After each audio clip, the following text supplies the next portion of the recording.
Dito mga lods, sinamahan ko sila sa turtle mga lods. Nag-turtle kami dito. Nag-contest dito yung kalaban mga lods.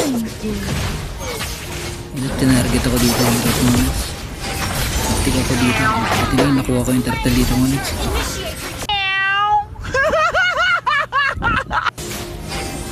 Dito na sa may midway mga lods. Pitas namin dito yung helicard. Nagdatingan ng mga kalaban dito mga lods. Bilis na tunaw ah. Dito sa may lord na ng mga lods. Contest na namin kalaban dito.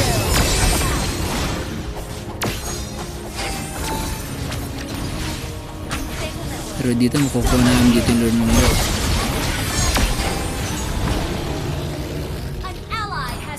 Let's keep pushing the lanes.